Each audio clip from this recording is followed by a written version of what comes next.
guys, so I have a couple doctor's appointments this week. If you saw my last video, I'm not pregnant.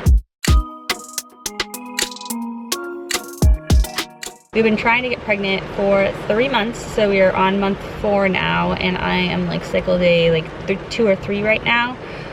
For month 4. It's raining right now. I was hoping to film like on the go today, and then it ended up being really stormy, so hopefully it's like a nice ambiance and not like a really loud annoying sound. Anyway, so I just saw my endocrinologist. It's the first time I've been into his office in like a couple years because we've just been putting the appointment off. So he checked my thyroid. I have hypothyroidism. It's mild, but I think it was a factor in me struggling to get pregnant last time. So he checked my thyroid labs and everything looks good. My thyroid TSH is 1.3, and he likes to see it between 1 and 2 for getting pregnant.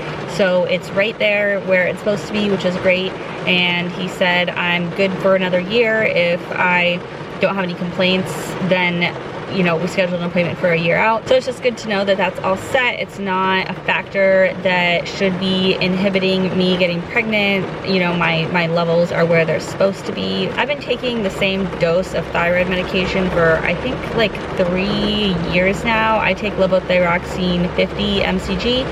And even when I was pregnant, I didn't have to increase it. And he reminded me, like, just let us know as soon as you're pregnant because we need to do monthly blood draws, and a lot of women have to increase their dosage during pregnancy because the baby doesn't produce thyroid hormone until like very late in pregnancy. So that was a good reminder. I also scheduled an appointment with my OB/GYN. She's actually a midwife, and I saw her for a couple appointments when I was pregnant with my daughter, but I had like an actual like MD doctor for like my OB when I was pregnant last time, but that doctor left the practice, so I'm with this midwife now.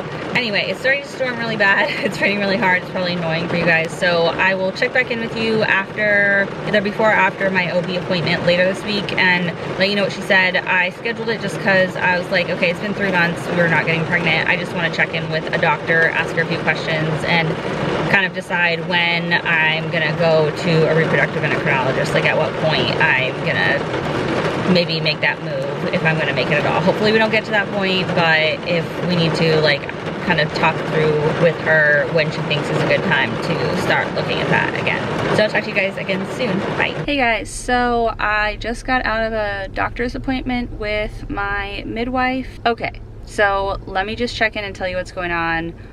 I filmed a little clip when I was at the endocrinologist office a couple days ago. My TSH is normal, it's 1.3. So those numbers are all good.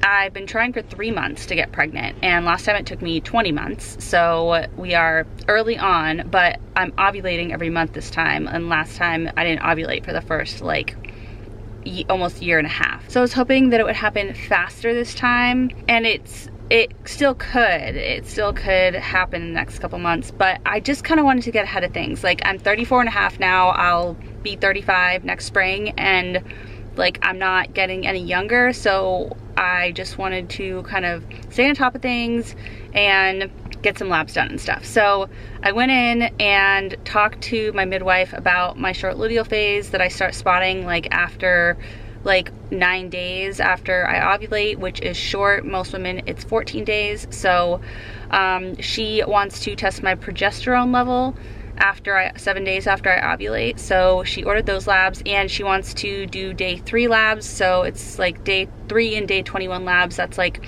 very standard early infertility testing. When she brought that up, I remembered I had done that way long ago at the beginning when I was trying to get pregnant with my daughter. That was one of the first things that I did, was get day 3 and day 21 labs. So for me, it's not day 21 because most women ovulate on day 14. For me, it's like day 24 or something like that because I ovulate a little late. But anyway, so we're gonna do those labs. I'm on cycle day 8 right now. So that means that I will get labs in like 2.5 weeks or so, like 3 weeks, and see what my progesterone level is. And if it's low, then she wants me to take progesterone probably after I ovulate, a couple days after I ovulate next time, as like a early measure to try to help me stay pregnant if I was gonna get pregnant.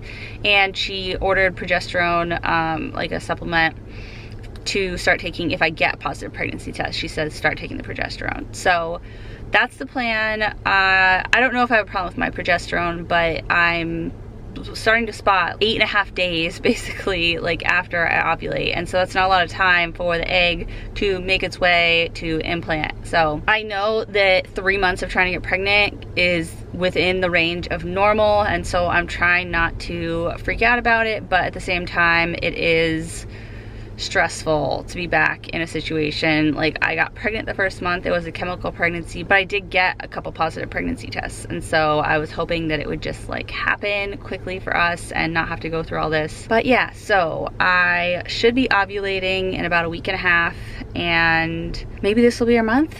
I'm really trying not to like stress out about it too much or worry about it. I know it's gonna happen. It's just when you're trying to get pregnant and you're having a hard time, it feels like it's never gonna happen. It feels like, how can something so complicated happen? It seems impossible, especially when your body's not doing it. But then on the other side, you're like, there's like, I don't know what, like 7-8 billion people on this planet, and that means like that many people got pregnant. It happens all the time. So yeah, I'm trying to stay in a good headspace about it. I'm taking prenatals. I'm taking the CoQ10, which I talked about in one of my recent videos on TTC stuff, and so this is my second month of taking CoQ10. The first month I only took it for like, I don't know, a week or two, so I haven't even finished my first bottle, but I'm almost through the first bottle of CoQ10, which is 30-day supply. And yeah, what else? I asked her when I should go see a reproductive endocrinologist, like at what point should I go, and she said after 6 months of trying I should go, so that means we have 3 more months of trying before I should make an appointment. The thing is though, like, I really don't want to go see a reproductive endocrinologist because I had such a bad experience last time. I'm not going to get into it all in this video, but I had a bad experience last time, and I did 4 rounds of Clomid, 3 or 4 rounds of Clomid, I can't remember. It was at least 3 rounds of Clomid that didn't work, and that was very uncomfortable and like, yeah, just super uncomfortable. Clomid is not fun, and it didn't work, and then I ended up getting pregnant just trying naturally. So I basically know what they're gonna say when I go. They're gonna say, let's have you do Clomid. They're gonna say, let's do an IUI, and like, I just don't want to do all that. Like, I just think my body can do it. So I will make an appointment after 6 months of trying. Like, I will make an appointment with a reproductive endocrinologist, but I don't know if I'm gonna want to do the things that they're suggesting. So yeah, I'm getting ahead of myself. I'm not gonna worry about it. Let's just take it 1 month at a time and focus on this month and what I need to do this month. The other bummer is when I was with this medical group, this OB group, when I was pregnant with my daughter, they had an office down the street from my house, like literally like 3 minutes away, and they had another one that was about 20 minutes away, and then they had this location, which is near the hospital. And so I'm right near where I delivered my daughter, which is like kind of weird to be back here. But now they closed the other 2 locations, and my midwife is leaving the practice and she's going to a different practice that's on the 5th floor of that same building that she's in now, but it's only got 1 location as well. So that means if I stay with her, then I will have to drive 45 minutes for every prenatal appointment, which is just like, I just don't want to do that. So I'm bummed because I really like her a lot, and she's not the doctor that I was with when I was pregnant with my daughter. That doctor also left the practice, and she's with some other group that is local to me. There's like a couple other OB groups in my town that I can go to locally, but they don't deliver at the same hospital that I deliver my daughter at, which I really like that hospital. So I'm gonna have to decide whether to switch and where to switch to, and that's a whole thing. So I was planning to stay with this midwife until I got pregnant, and then I could decide, do I want to stay here for my pregnancy? Do I want to go somewhere else? Whatever. Thinking that she was gonna be around, and so I could easily see her, because I need to see a doctor early in pregnancy just to do an early ultrasound to make sure it's not another ectopic. but she's leaving, and so I think I will follow her for now, and then I don't have to stay with her if I get pregnant and want to go somewhere local.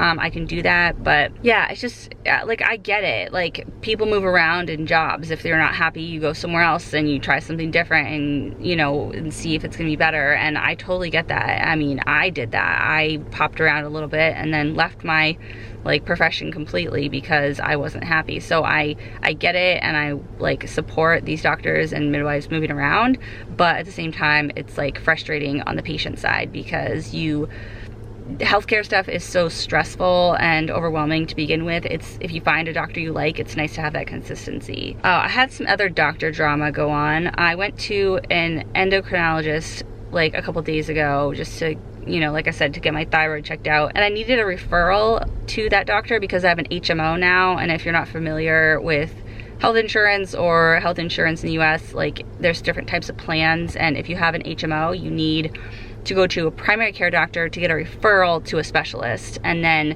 you can go to the specialist. Insurance will cover it. You can't just make an appointment with a specialist without going through your primary care doctor first. So I called my primary care doctor for the referral. They said they would do it. I went to my specialist, and then the primary care doctor office called back after that appointment that I had with the specialist, and were like, you need to come into the primary care. He won't do the referral without seeing you. So I went to the primary care doctor yesterday.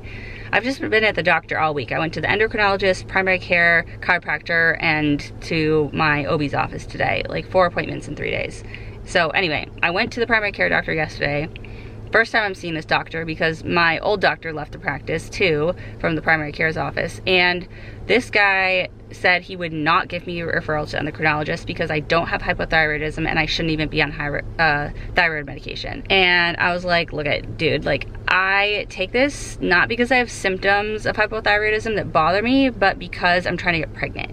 And my specialist said that a thyroid hormone, TSH, between 1 and 2 is ideal for pregnancy, and mine was 4 before the thyroid medication. So like, please let me continue taking this medication. He's like, okay, I'll let you take the medication, but I'm not giving you the referral. I'll prescribe the medication. And like, okay, that's fine. A lot of doctors who are primary care doctors just deal with simple thyroid issues, but I just didn't like his attitude about it.